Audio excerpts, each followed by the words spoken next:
Hello and welcome to my e-lesson. I am your guru and in this video we will learn the 10 most used formulas in Excel. Alright, so here is a raw data sheet that I have created which we would be using to do totals or do examples. Alright, so the first formula we are going to learn is called the sum formula. It allows you to add stuff. Alright, so how do we add stuff now? So this is a bit too lengthy. Okay, this would be great. All right, and over here, I'm going to type is equal to sum, which is the formula to add numbers. All right, and now it says number one, comma, number two, and so on. So what you can do is you can select a cell containing a number, press comma, select another cell containing a number, press comma, select another cell containing a number, and so on and so forth, and close the brackets. You can have around up to 252 such cells in this one formula.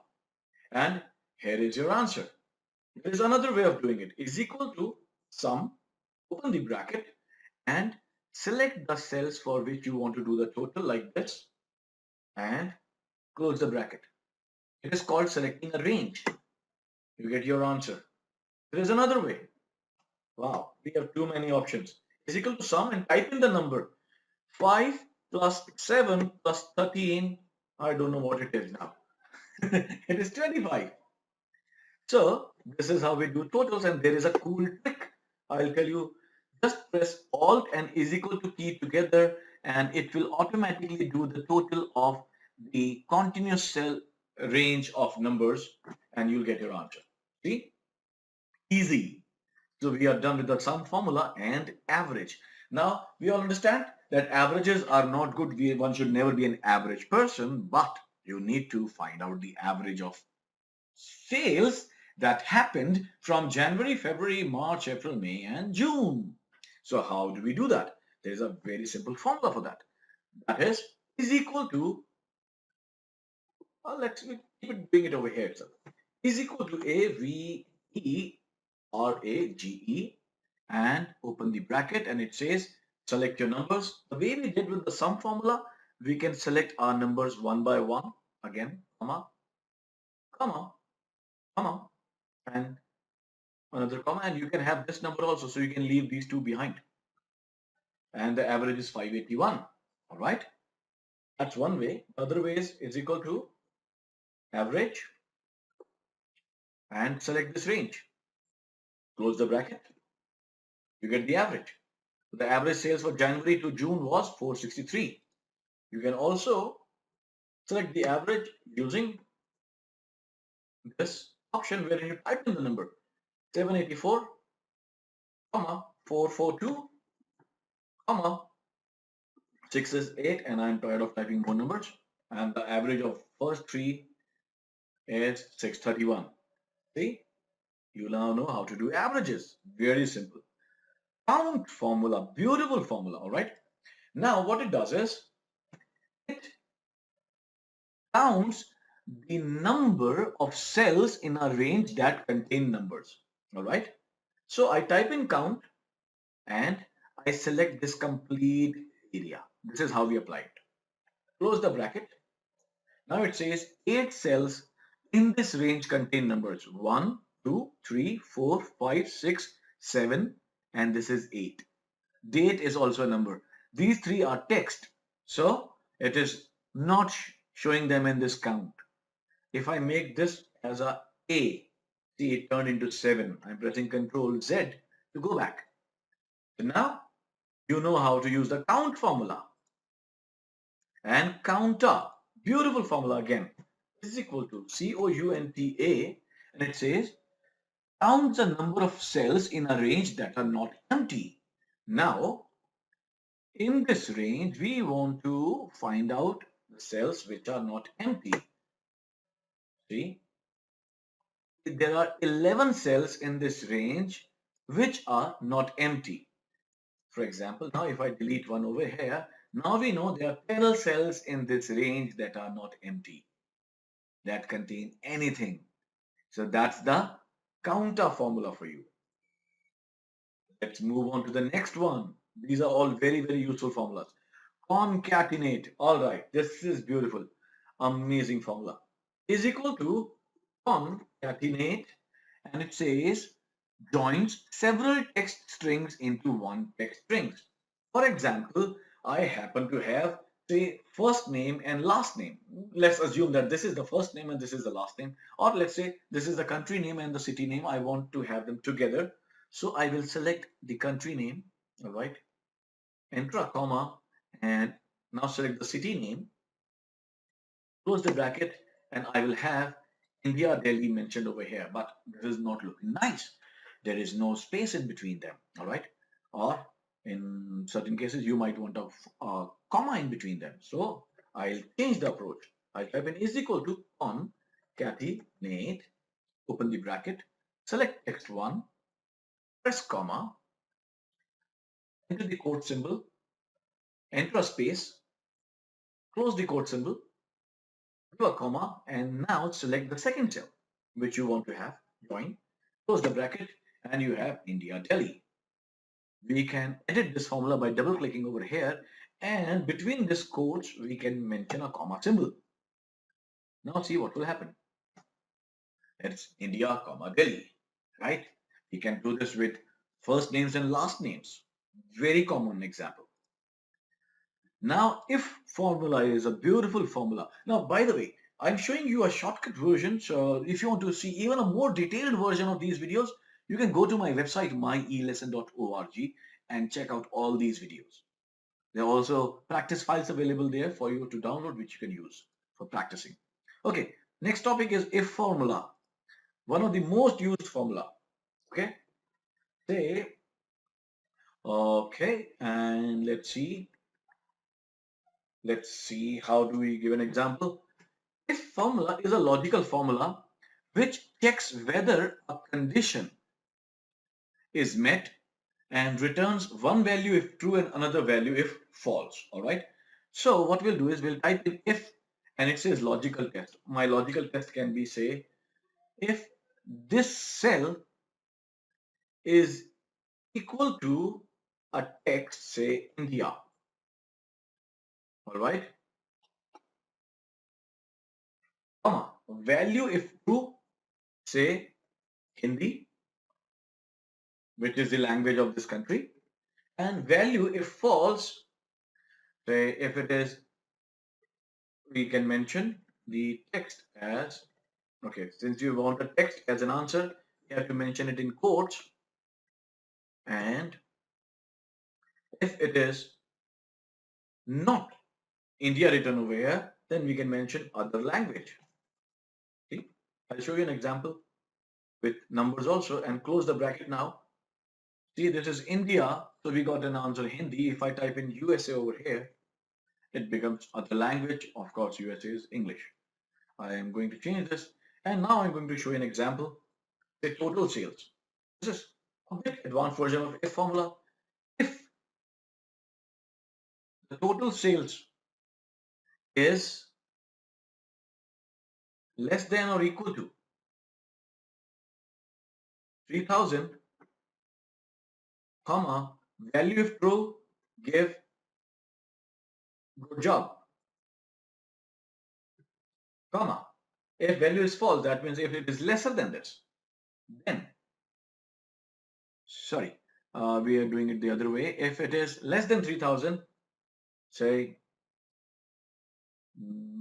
work harder, all right? And if it is false, that means if it is greater than 3,000, then we say, good job. I learned that from Hancock. See, it says work harder because your sales are less than 3,000. If I make it 3,100, good job. See? So if you believe that I'm doing a good job, do give a thumbs up on this video, all right? And now we are going to use count if formula. Beautiful formula, very effective, very useful. Now, I want to find out is equal to count if counts the number of cells within a range that meet a given criteria. Now, I want to count the cells which contain the word USA or say BMW. All right, over here. So it's asking for range. So this range will be that range where your answer is located. Now this is a big range. See, I have selected this, comma. Now it says criteria. I can type in my criteria now. All right, I'm typing it over here. Criteria, say BMW. Close the bracket. You have your answer. BMW is 5 times over here. All right, if I say there's another way of doing this. If I mention Volvo over here, and is equal to count if I want to find out number of time Volvo is mentioned. So I select this range. Okay, I'm using a keyboard shortcut where I pressed Shift plus Control and the down arrow and everything got selected in that column, and it says criteria. Now I'm scrolling up, and instead of typing in the criteria, I'm selecting this criteria. I am closing the bracket now, and the answer is again 5. Volvo is also 5. So let me make a Mazda as Volvo. It should be 6 now. See, this is 6. So that's the COUNTIF formula. I'm going to show you another trick to delete stuff completely, even removing the formatting. So that's an additional feature for you. In the Home tab, select Clear All, everything goes. Like that. Oh, VLOOKUP, everybody's favorite, right? So let's learn VLOOKUP now. So for VLOOKUP, say we want to have this our names over here. Let's take this example. All right, we want to find out the total sales. All right, the total sales, and let me have only one name. I'm mentioning the header for you, and total sales, and I give it a space. All right, and I give it some bigger size. There we are. Okay, for Honda. Now we want to find out the total sales for Honda using VLOOKUP. Is equal to VLOOKUP, and it says select your lookup value. So my lookup value would be Honda, comma, table array. Now table array would be that range which contains your answer. Be sure that it starts from that column which contains your lookup value, which is Honda. Excuse me. So now I selected this area, comma, it says column index number. Now this is the most important part. A column index number is simply way of Excel asking you from which column should I give you the result. Since the result is located in this column, which is called total sales, and its number should be what? 1, 2, 3, 4, 5. But that's not the case because our range is starting from product. So the column number would start from here. 1, 2, 3, 4. Type in 4, comma 0 for an exact match. Press enter and you get the answer 3100. Instead of Honda, if I type Volvo over here, I'll get the answer as different answer. If I type BMW over here, I'll get a different answer. See, this is a very, very simple way of using VLOOKUP formula. So now you know VLOOKUP. This itself deserves a thumbs up, guys. Do give a thumbs up to this video. And now a very important aspect, though this is not a formula, but a very important feature that is called creating a drop-down list. All right. Now, many a times while you are doing data entry, you might be required to create a drop-down list. Say over here itself, I want to create a drop-down list. So how do I do that? So I go over here, click in this cell, go to data, all right, and go to data validation. And from here, I say list, and it tells me a source. So I'll select a source. I click over here and say this is my source. All right. And I press OK.